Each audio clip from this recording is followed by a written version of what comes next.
Hello everyone, Andrew here, and welcome back to Banjo-Kazooie. Last time, Teal Game Master joined us as we pretty much finished off Grunty's Furnace Fun, except for one question, which I left until this time just because we can skip it anyway since we have a Joker card. So yeah, pretty much this time we're just going to go up here, and we're going to kick Gruntilda's butt.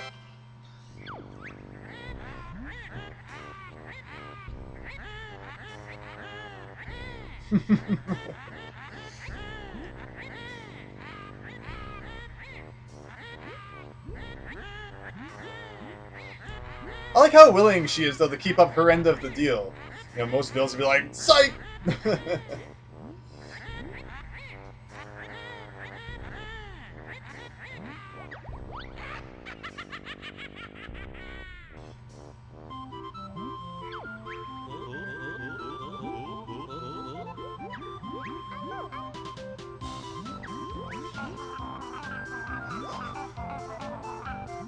I don't even know what that thing on the left is supposed to be. I guess it's like a deformed dryer or something like that. Kazooie! Carlos! You got enough adventuring. Where the heck have you even been for the last 8 hours while I was getting up here? So there you go! Time for the credits! So yeah, overall, I mean, it was a very fun game. I like how Banjo-Kazooie, the kind of final boss battle, wasn't actually a final boss battle. It was just, you know, you do the board game, and you know, then you get what you like what you wanted. But overall, I mean, more games should do something like that. Who doesn't want to finish off the game with a board game about questions about the game that they just played? Really? How did the Jinjo even talk? You guys were so useless. All I did was save you, and you gave me jiggies. I mean, overall, rare games have always been really funny when it came to their credits. Like in Donkey Kong Country 1, you think you've, you killed K. Rool, so it shows the credits, and then he comes back to life and then kicks your butt. This is a deputy keyboard tapper. It's ridiculous names. Rare looks like it used to be such a great place, you know, as far as the way that they made video games and all that stuff. But, you know, now with Microsoft, all they do is, like, we're making a new Kinect Sports, in case you weren't sick of sports games after, you know, the $5 billion that came out for every other console. Is even if Rare did make another Banjo-Kazooie game these days, I wouldn't get my hopes up, just because, you know, all the people who were there and made Banjo-Kazooie and Banjo-Tooie great aren't even there anymore. I mean, at least the majority of them aren't, so even if, like, tomorrow they announced that a new Banjo-Kazooie game was coming out, after, you know, the crazy thing that Nuts and Bolts was, I wouldn't get hyped over it. Because I'll never forget that I always said, as soon as that new Banjo-Kazooie game comes out for the 360, I will go out and buy a 360, even if that's the only game I ever get, even if that is the only game I ever get for it. And that's all I cared for. Like, I just wanted a new Banjo-Kazooie game so bad, and then, I guess Nuts and Bolts, it technically wasn't a terrible game, but it wasn't the Banjo-Kazooie game. So, I mean, obviously I didn't go out and get a 360, so even if they announced a new Banjo-Kazooie game on the Xbox One, I would not get excited for it until I saw it and said, that looks like an awesome game to kind of complete the trilogy. But anyway, that's just my kind of crazy rant there. Big noisemaker Grant Kirkhope.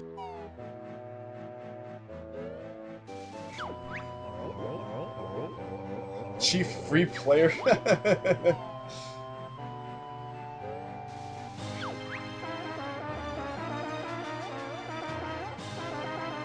I like how he doesn't just say their names, it kind of goes through and actually shows a character to go along with each of their names.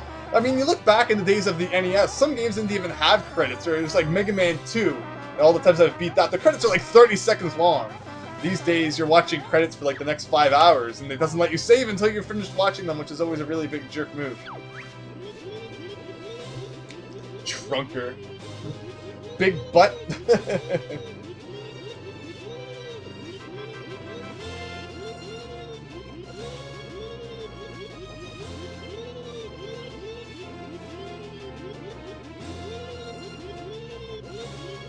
And it just kind of goes on, and on, and on, and on, and on. That's just kind of the way that credits are. I mean, I guess this is kind of my first really big Let's Play. I've never really had to sit through credits at the end of anything before. The only other games I've really played from beginning to end, on my own, of course. I mean, I've done cool things with other people. But, I mean, it's been Star Tropics, which I did way back in the beginning. I'm definitely gonna have to get around to playing Star Tropics 2 someday. I mean, that had like 2-second credits. And Mario, Super Mario and the Lost Levels in Super Mario All-Stars, I did a kind of challenge of that, and it was like not too many parts, and that didn't really have credits either, so I'm not used to having credits, and I have no idea what the heck I'm supposed to say during them. I guess I'm supposed to say my thoughts of the game. Overall, Banjo-Kazooie is an incredible game. It's always been one of my #1 favorite games. It's just an absolutely incredible, I mean, it takes everything that was awesome about Mario 64 and makes it awesomer. I mean, there's some things about Mario 64 that are probably a little bit better, but overall, Banjo-Kazooie is just an awesome 3D platforming adventure. I could play through it a million times and never get sick of it, so that's why I'm so happy that I did this Let's Play of it. I'm so happy that people have been enjoying it. I really hope that everyone, just has had a lot of fun watching it. And yeah, it's just a great game. And maybe someday I'll play Banjo-Tooie. I don't know if Banjo-Tooie will be the next thing that I play, but I'll probably get around to it someday. I might try something with a little bit less collecting, and more just focus on playing. Not that collecting is a bad thing. I love collecting. Anyway, Banjo-Kazooie, get home, Banjo! Hurry up!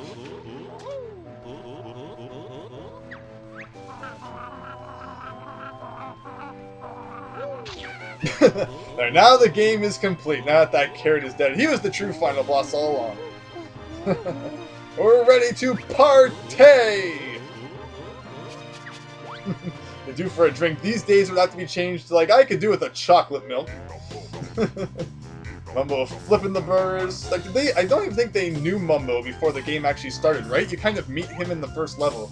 So it's kind of funny that he just came over and started the barbecue. Poor fish on there.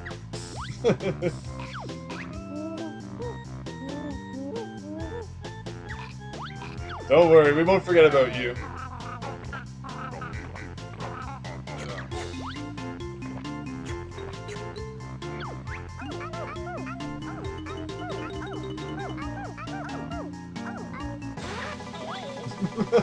And the chair spontaneously breaks. It's like, what?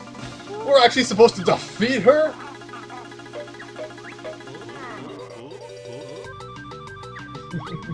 I guess saving Tooty wasn't enough, because I guess they figured that, this might these events might repeat, like, next week or something like that. We are back to exactly where we left off, and we need to defeat Grunty now, but first you can kind of just look out over all of that.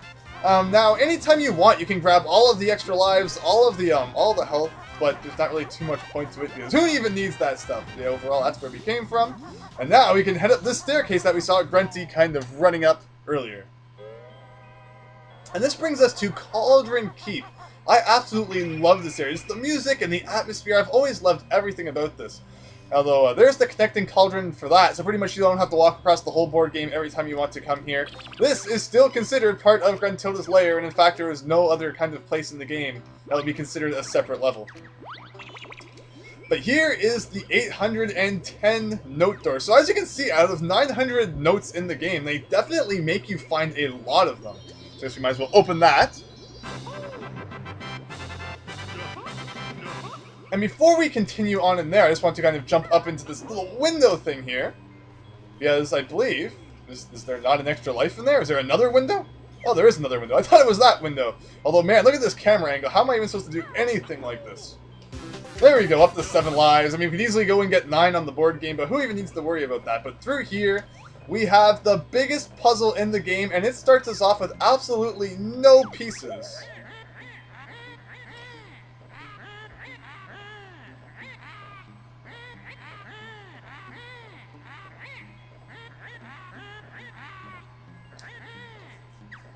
So it's not easy to tell just by looking at it right now, but Gruntilda's puzzle is actually a 5x5 puzzle, meaning that you need 25 pieces to complete it. Now, we had 31 pieces left, and I mean, we have every single piece in the game, so that only leaves you with 6 pieces left over. So I can kind of see where some people are coming from when they say that, the game is pretty difficult, and it's kind of unfair sometimes when, like, you say about the notes and you need a lot of them and the puzzle pieces, because I mean, you really do need pretty much all of them in order to complete the game. So there you go. 25 pieces later, Gruntilda's picture is complete.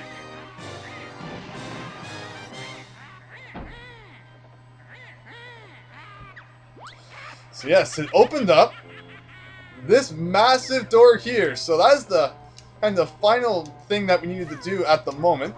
But anyway, there is also this kind of area over here, and if we come over here, we can see that these are the two machines that we saw. Man, how the heck did I miss you? In that cutscene a long time ago, or even in the cutscene from when you either save and quit or get a game over. Unfortunately, there's absolutely nothing that you can do in this room. I'm always like, there must be some way to activate this crazy machine, but unfortunately there isn't. That lever there is just to kind of completely taunt you. And I mean, as we have all the notes, all the Momo tokens, all the Jiggies, there's nothing like really to hide anymore, I guess. I remember people always speculated that maybe there was some way to open up this door. Or I believe there's also one on the other side of the room over here. But unfortunately there isn't. They just kind of... Another thing to just kind of taunt you in this room. Just the fact that this room was so useless always made me think that maybe there was some kind of secret that people were missing. I mean, a lot of people thought that, but unfortunately, that wasn't the case. But anyway, we now head into here, where we meet this guy who we have not seen since the opening cutscene. What a disgusting smell! So visitors for Dingpots. I guess it's probably like the first time he's ever actually had visitors. It's wonder you get any sewer breath.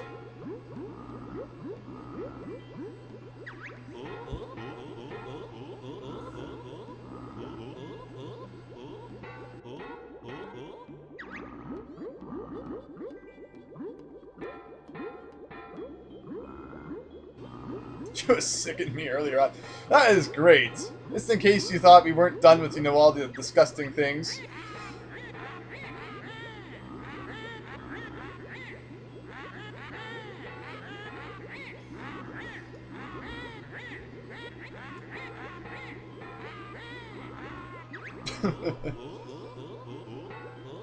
So pretty much what the Dingpot's use is he will help us get to the final boss battle. So, you know, it's like all the other cauldrons, jumping in them does something. Jumping inside of him will take you to the final battle and will kind of blast us through the ceiling. But of course, Kazooie does not agree with that. I mean, we've made it this far, so why the heck would we stop now?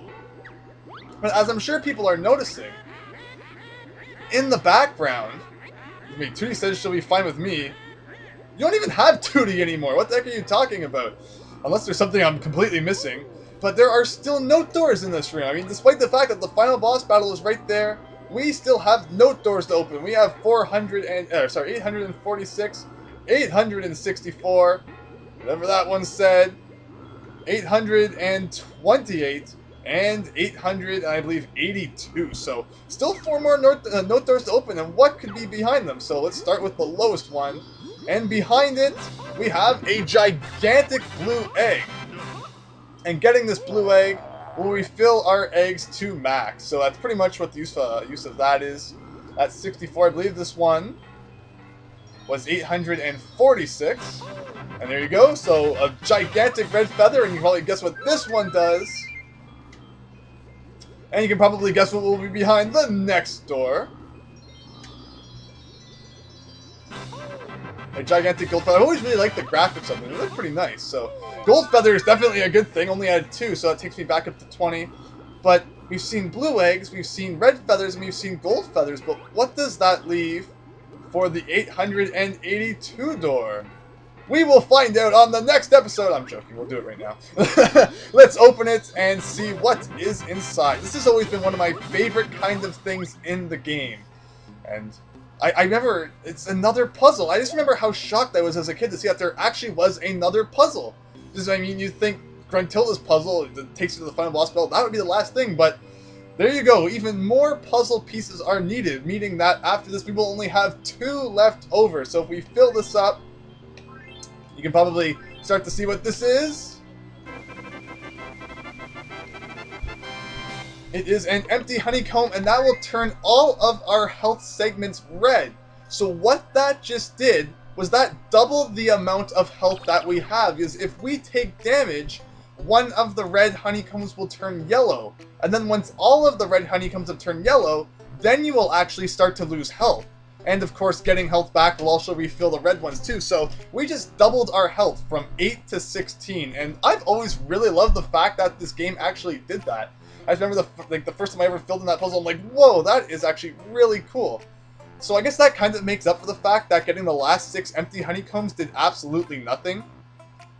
I wonder if at one time they had kind of planned to make, like, more, like, I guess if there had been more levels, there would have been more honeycombs, so maybe, like, you would have just progressively started getting red ones, rather than, you know, getting them all at one time at the end. But overall, I have always thought that that was really cool.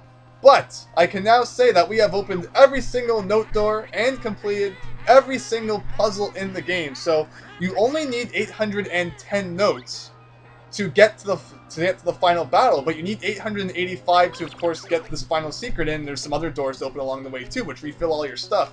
And yes, but you need 885 to get all of the health. And there are 2 puzzle pieces left over. There is no puzzle that uses them, although you do want to have all 100 pieces if you want a little bit of an Easter egg at the end. But I won't spoil what that is, because I think this is actually where we are going to end off. As I definitely want, you know, the final battle and all the things that come along with that to be its own separate part. But the fact that there was the blue egg, red feather, and gold feather here that refill all of our stuff kind of implies that maybe we are going to need all of those things for the final boss.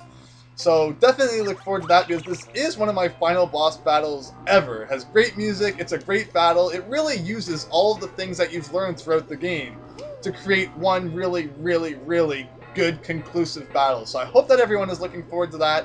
Hope you enjoyed this part where we tied up pretty much every single thing that there was left to do in Gruntilda's lair, and, you know, open the final note doors and complete the final puzzle. And next time, we will be jumping inside of this guy and going up there. So thanks a lot for watching, hope you enjoyed, and see you later.